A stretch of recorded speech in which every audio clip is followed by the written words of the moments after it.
Ini Bu Megawati kan bolak-balik menyatakan kalau waktu itu karena kepolisian yang menangani, kalau sampai Hasto ditahan oleh kepolisi maka dia akan datangi Kapolri ya, Jenderal Istio Sigit Prabowo. Juga begitu dengan KPK, kalau dia kan selalu menantang-nantang itu penyidik KPK, itu AKBP Rosa itu yang menangani kasusnya Hasto, itu berani nggak berhadapan dengan Ibu Megawati, dan Ibu Megawati juga menyatakan akan datangi itu KPK kalau sampai Hasto itu ditahan. Jadi sekali lagi kasus seperti Hasto ini pasti tidak pernah dibayangkan oleh PDIP sebelumnya sebagai partai yang berkuasa selama 2 periode. Ini kan sebenarnya pemilu legislatif dan Pilpres 2024 kemarin itu disambut dengan optimisme dari PDIP kan. Mereka kan sudah membuat target itu bahwa Pilpres dan pemilu legislatif tahun 2024 itu PDIP itu akan hat-trick ya, menang 3 kali berturut-turut baik di parlemen maupun di Pilpres. Nah, tiba-tiba sekarang ini PDIP boro-boro menjadi partai pemenang Pilpres ya, karena tiba-tiba sekarang ini kan mereka jadi oposisi, dan kacaunya itu oposisinya sendirian. Satu saja dia menjadi.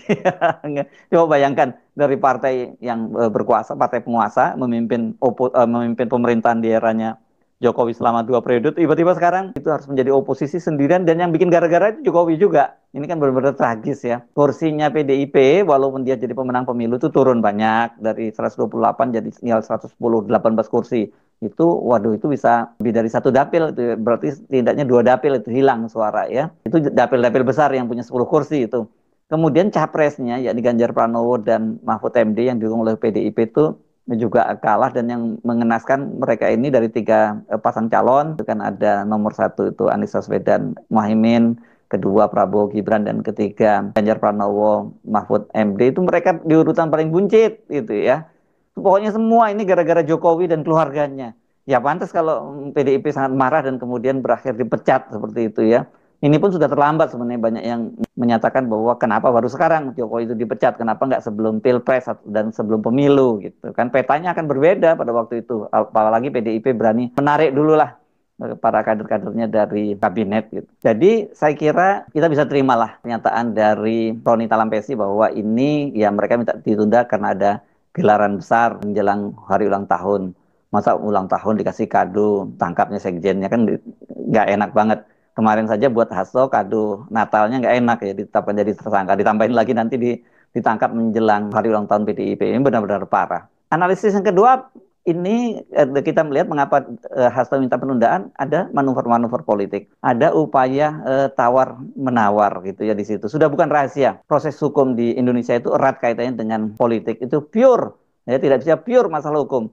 Kalau dengan penguasa itu urusannya dengan politik, kalau dengan para koruptor ya urusannya ada duit gede. Itu aja rumus baku di penegakan hukum di Indonesia. Dugaan ada manuver politik di balik penundaan itu, atau ada bargaining politik, itu kan muncul karena Hasto itu dia seperti dikatakan oleh Guntur Romli dan Koni Pakudi, ini dia punya video dan dokumen rahasia. Ya, jadi kalau menurut Guntur Romli yang dia mengaku dia sudah melihat video-video yang dikoleksi oleh Hasto, itu katanya berkaitan dengan data-data keluarganya Jokowi, para petinggi negara, dan juga kasus kriminalisasi Anies. Dan karena itu kata dia kalau ini dibongkar maka daya ledaknya tinggi, daya ledaknya sangat tinggi. Sementara dari si dokumen rahasia yang dikatakan Koni itu sudah didaftarkan di notaris di Rusia, tempat sekarang dia tinggal, itu kalau dimunculkan bisa jadi bom waktu.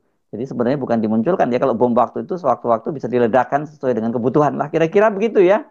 Jadi kenapa kemudian kita menduga-duga ini sebagai bargaining? Karena kalau punya data kenapa nggak dibuka aja gitu ya. Dan kemudian kita kaitkan bahwa PDIP kan menyebut pentersangkaan Hasto itu ya karena pemecatan terhadap Jokowi dan anak menantunya. Artinya ini dari sisi pandang PDIP, KPK itu sekarang masih dikendalikan oleh Jokowi. Kalau kemudian Jokowi itu digertak, rahasia juga akan dibongkar oleh Hasto, maka Jokowi bisa memerintahkan KPK untuk membatalkan atau menunda atau setidaknya tidak melanjutkan kasus Hasto. Jadi kalau toh sudah tersangka ya udah biarin saja tersangka, nggak usah diperiksa lebih lanjut, dan sampai kemudian publik lupa dan situasi politik berubah gitu ya. Dan dugaan semacam ini juga tidak terlalu salah, karena pimpinan KPK sekarang ini kan adalah hasil seleksi di era pemerintahnya Jokowi. Sudah bukan rahasia lah kalau Jokowi tetap ingin melakukan seleksi secara etika, kan nggak pantas jadi ujung masa jabatannya kemudian dia tetap melakukan seleksi, dan harusnya kalau dia tahu diri dan tidak punya kepentingan-kepentingan politik ya diserahkan saja kepada presiden berikutnya begitu ya. Tapi kan Jokowi tetap melakukan seleksi dan orang-orang inilah yang sekarang menjadi pimpinan KPK. Dengan menyatakan punya video-video tentang kasus-kasus korupsi Jokowi dan para petinggi negara, dan juga ada dokumen rahasia gitu yang sampai disimpan di Rusia. Ini kira-kira ini maksudnya ya, kenapa itu disampaikan oleh para politisi dan teman-teman Hasto gitu.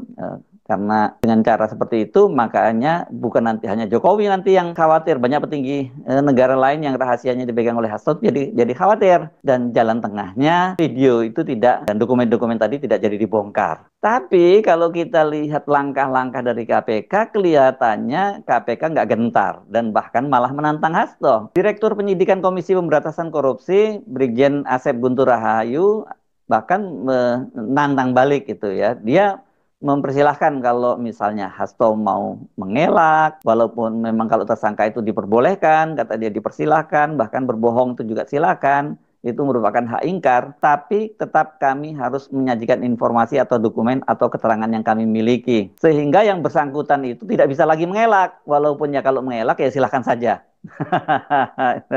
Jadi santai banget ya respon dari KPK. Jadi kelihatannya KPK nggak terpengaruh ya dengan gertakan dari Hasto yang dia punya video dan dokumen-dokumen rahasia ini ya. Saya kira ini yang sikap dari KPK ini yang membuat Hasto itu juga kembali terkejut ya. Keterkejutan pertama tentu saja ketika rezim berganti ya, bukan lagi rezimnya Jokowi, kok Hasto malah jadi tersangka gitu. Padahal kan Pak Prabowo ini punya hubungan yang baik dengan Megawati gitu. Selama eranya Jokowi, Hasto aman-aman saja gitu. Kok malah eranya Prabowo jadi nggak aman gitu. Keterkejutan kedua yaitu tadi gertakan Hasto itu nggak membuat KPK, atau kalau benar Jokowi yang mengendalikan KPK, ternyata nggak gentar ya dengan gertakan itu. Nah, sekarang kita jadi bertanya-tanya, bener nggak sih ini Hasto punya video dan dokumen rahasia, atau hanya omon-omon, hanya gertak sambal? Tapi saya kira ya, kalau kita melihat hubungannya ya, hubungannya PDIP dengan Jokowi, sangat wajar kalau dalam banyak hal Hasto itu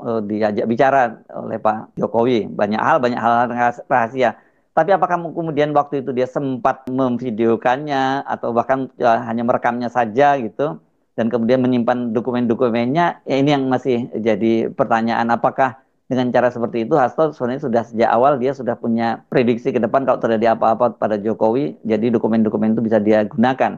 Ini yang mesti kita tunggu. Jadi hanya omon-omon atau kertas sambal. Karena kalau benar dia punya data sebagai bagian dari pemerintahan Jokowi, itu kan ini dia pasti data-data rahasia yang dia pegang ini top secret gitu ya. Ini sih memang sangat mungkin ya bahwa hal-hal semacam itu punya gitu. Dan ini juga sesuai dengan tabiat dari Jokowi yang senang menyandra kawan dan sekutunya. Tapi kalau lihat tabiatnya Jokowi, ini berbahaya juga buat PDIP. Karena kita bisa hampir pastikan bahwa Jokowi itu punya data perilaku para elit PDIP maupun mereka yang pernah menjabat sebagai pembantu Jokowi. Kan Jokowi sendiri pernah mengaku ya bahwa depan para relawannya pada waktu di Bogor beberapa waktu yang lalu, dia menyatakan dia tahu kok semua gerakan partai politik itu ya, karena dia punya data rahasia dari semua lembaga-lembaga intelijen di negara ini. Jadi kan kemana partai politik itu bergerak dia katanya udah tahu. Berarti termasuk itu PDIP kan. Nah, indikator bahwa Jokowi pasti punya data-data itu kan terlihat setidaknya adalah diperiksanya Menkumham eranya Jokowi, yakni Yasona Lawli, dalam perkara Harun Masiku dan Hasto.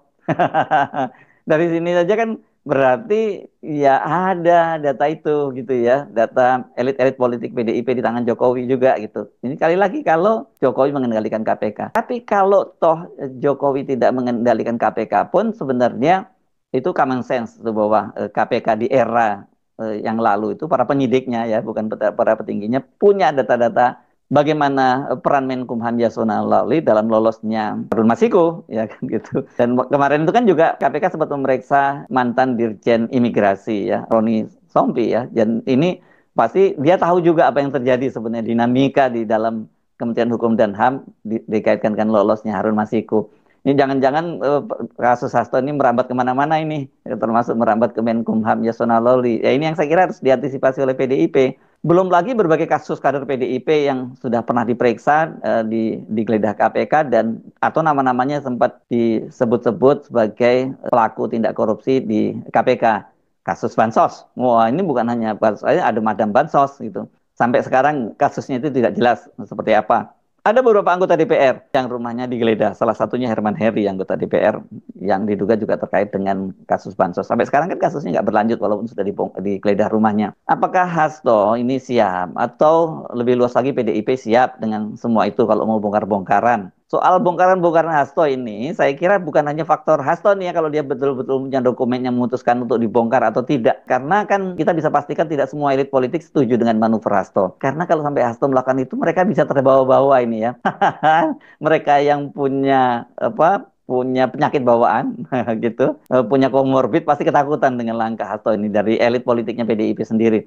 Karena itu kita tahu kemudian di PDIP itu ada dua faksi, tidak hanya faksi yang konfrontatif terhadap Jokowi, keras betul itu, ini faksinya adalah faksinya Hasto gitu, dan ada faksi yang kompromis di PDIP. Faksi kompromis itu juga ini nggak main-main karena Puan Maharani itu terlihat di situ adalah faksi yang kompromis terhadap Jokowi, nggak mau konfrontatif lah terhadap Jokowi ya. Ada apa di balik itu semua? Saya kira itu perlu dijawab secara hukum ya, karena kalau nggak nanti itu lebih pada melanggar azas presumption of innocence. Tapi nama Puan, nama suaminya juga seringkali disebut-sebut. Nah, soal ini yang saya kira harus dihitung Hasto. Sebab ya kalau dia benar punya data gitu dan berupa video maupun dokumen, sementara KPK tetap maju terus mentersangkakan Hasto, berarti kan KPK ini nggak ada urusannya dengan dokumen-dokumen itu. Nggak bisa dia dikertak dengan dokumen dan video rahasia itu gitu. Malah bagi KPK kalau benar Hasto itu buka-bukaan, yang ditunggu